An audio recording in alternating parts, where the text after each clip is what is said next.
Ya, kembali lagi di Sapa Indonesia Pagi. Saatnya kami menginspirasi Anda pagi ini dalam perbincangan Smart Motivation. Dan saya rasa tidak ada momen yang tepat karena selalu ada sesuatu yang harus dimaafkan dan meminta maaf. Selalu ada masalah ya dalam hidup kita kan. Dan ini proses gitu kan, proses yang terus belajar. Nah, dari pimpinan bisa memberikan teladan ataupun juga dalam pekerjaan, sesama pekerja juga sebenarnya bisa melakukan hal ini atau mempraktekkan hal ini. Namun terkadang susah ya, di lingkungan paling kecil, di keluarga saja juga cukup sulit untuk melakukannya. Nah, bagaimana agar kita dapat termotivasi untuk bisa meminta maaf dan juga memaafkan? Pagi hari ini kita akan bahas bersama motivator teosentris dan kepemimpinan Eloy Zaluku. Selamat pagi Pak Eloy. Selamat pagi Mbak Glory dan selamat pagi Mas Timothy. Selamat pagi. Apa yang perlu dimaafkan untuk pagi hari ini? Tapi selalu ada kan, selalu ada sesuatu yang dimana kita mungkin berbuat salah besar atau kecil begitu. Oh ya. Tapi tidak semuanya kita sanggup untuk meminta maaf, terutama untuk yang besar. Nah, apa yang harus diketahui oleh seseorang yang tahu salah, tapi kok rasanya mau minta maaf antara ego, gengsi, malu, apa semua itulah. Persis. Jadi kenapa kita mengangkat tema ini karena masih dalam konteks mengisi kemerdekaan. Karena dulu founding fathers, para pejuang-pejuang kita merebut kemerdekaan. Dan bahkan nyawa pun mereka relakan loh. Sekarang kita tidak perlu merebut kemerdekaan itu karena sudah kita dapatkan. Yang kita lakukan adalah mengisi kemerdekaan ini. Nah, pertanyaannya adalah bagaimana kita mengisi kemerdekaan ini kalau energi kita habis untuk sesuatu yang seharusnya bisa diselesaikan dalam waktu yang relatif lebih cepat. Walaupun kita tahu mungkin ada oknum-oknum yang bermain di sana dan di sini, tapi kita mau mengajaklah sebagian besar masyarakat Indonesia untuk ayo kita energinya semua itu difokuskan di dalam mengisi kemerdekaan ini. Karena kita diberikan potensi yang luar biasa oleh Tuhan yang Maha Kuasa. Tetapi ya sekali lagi, kalau fokusnya itu scatter di mana-mana, ada isu ini, ada isu itu, yang kadang-kadang juga ada orang yang iseng menggunakan kondisi ini untuk kepentingan pribadi dan kelompok. Tapi ayo, sebagian besar Indonesia, ayo fokus di bulan Agustus ini. Dan salah satunya adalah bagaimana sih ketika ada isu, ketika ada sesuatu yang viral itu ya di media sosial, bagaimana kita menjadi dewasa? Karena tanda kedewasaan seseorang itu adalah di dalam dia meminta maaf ketika dia memang bersalah, dan kepada yang disinggung atau kepada mereka yang merasa dicemooh.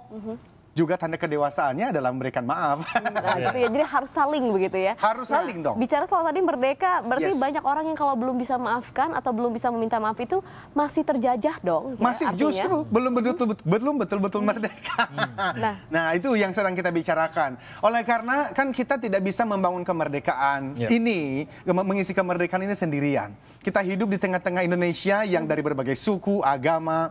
Tapi sebetulnya nggak usah bicara konteks yang terlalu luas Indonesia lah. Kita bicara dari keluarga saja, atau dalam kantor kita di mana teman-teman pemirsa sekarang bekerja. Itu bisa agama berbeda, bisa bahasa berbeda, suku berbeda, bahkan tipe kepribadiannya saja bisa berbeda.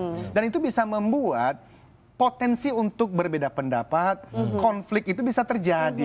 Jadi sulit untuk kemudian bisa memberikan maaf atau juga meminta maaf dalam hal ini. Tapi sebenarnya kenapa sih banyak orang yang tadi Timothy mengatakan sulit atau gengsi untuk meminta maaf dan kemudian ini berkepanjangan? Keenakan dia kalau keenakan.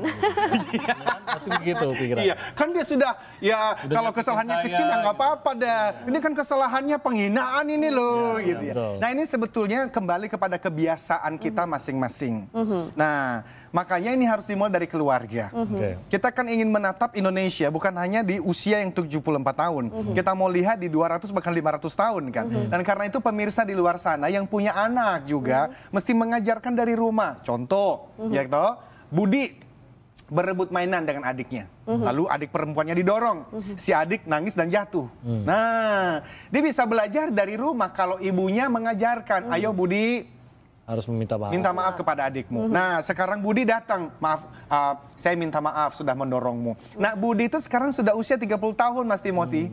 Sudah berkeluarga, sudah punya anak. Dan tadi pagi dia janji pada istrinya, nanti saya akan temenin ke dokter, karena ini sudah anak yang kedua. Ternyata dalam perjalanan harus meeting sampai sore, larut malam. Dalam perjalanan pun dia ingat untuk ngapain. Telepon kepada istri, I'm sorry, saya minta maaf, ini bla bla.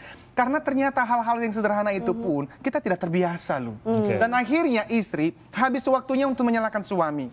Dan sampai di rumah suami sudah capek, juga marah dengan istri, anak-anak menjadi korban. Dan anak-anak ini nggak bisa menjadi pemimpin terbaik untuk bangsa kita kelak gitu loh. Jadi bicara mengenai maaf, meminta maaf dan memaafkan, itu bukan hanya konteks negara besar ini.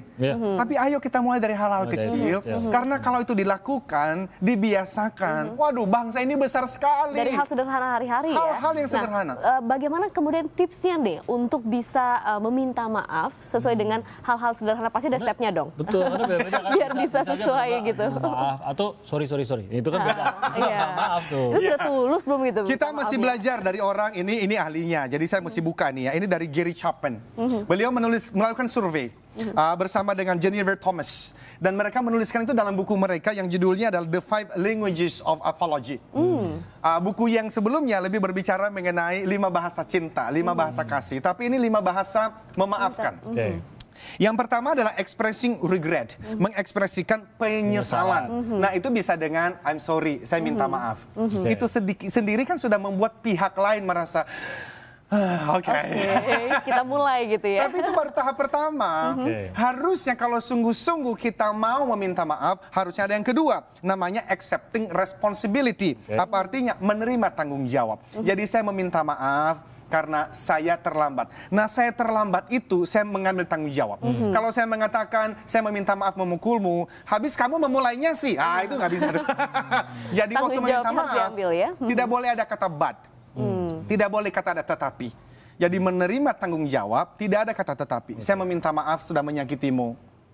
Saya akan memperbaikinya. Nah itulah nomor 3, making restitution. Apa itu? Membuat restitusi, menebus kesalahan itu apa? Jadi dia mengatakan begini, saya minta maaf, sudah terlambat di dalam perjanjian kita. Apa yang bisa saya lakukan untuk menebus kesalahan saya ini? Oh itu udah semakin tinggi itu nilainya tuh ya. Dan yang keempat adalah genuinely repenting. Ini benar-benar bertobat atau mengubah perilaku. Jadi setelah mengatakan saya minta maaf ya sudah menyakiti kamu, sudah menghina kamu, apa yang saya harus lakukan untuk bisa menebus kesalahan ini. Dan orang yang bersangkutan kan akan, oh kamu harusnya ini dong. Maka dia mengatakan, baik, mulai hari ini saya janji tidak akan pernah mengatakan kalimat itu lagi. Berubah. Maafkan saya ya. Nah ini yang kita harapkan untuk membangun Indonesia yang lebih baik. Dan Indonesia yang lebih baik itu apa sih? Ya mulai dari diri kita sendiri sajalah. Kami sebagai seorang trainer, consultant, teocentric motivator ini, panggilannya adalah membangun manusia Indonesia dengan SDM yang unggul itu loh. Tapi kami melihat ada, termasuk kita kalau tidak hati-hati nih, di dalam potensi yang luar biasa yang kita punya, habis untuk hal-hal yang tidak terlalu produktif gitu loh. Jadi kalau kita bisa membiasakan, ayo senyum, ya toh? Lalu kemudian mulai dari rumah, siapa pemirsa hari ini yang Anda rasa Anda pernah tanpa sengaja atau mungkin sengaja pernah mengatakan kalimat yang menyinggung, daripada Anda kepikiran, dia kepikiran, dan Anda tidak fokus mengisi kemerdekaan dan mengisi hidup Anda yang lebih baik. Setelah mendengarkan ini, ayolah mulai langkah ya. Sorry aja udah. Dan bagi yang merasa disakitin, come on.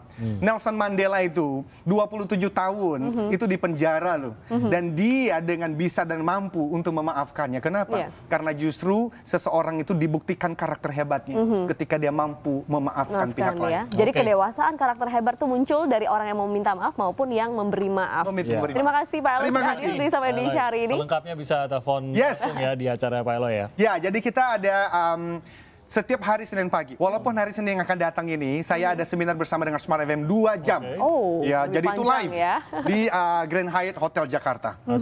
Jadi tapi pemirsa bisa mendengarkan di situ ya, di 95,9 FM dan 21 kota yang lainnya setiap hari Senin pagi jam 7 sampai jam 8 waktu Indonesia Barat. Dan khusus edisi pekan ini 2 jam ya. 2 jam. Tapi nggak bisa nelpon kalau pekan ini berarti ya. Tapi bisa hadir. Bisa hadir live. Jadi sudah 47 orang mendaftar karena tempatnya hanya 50, jadi tinggal 3 orang lagi. Ini kesempatan yang sangat langka.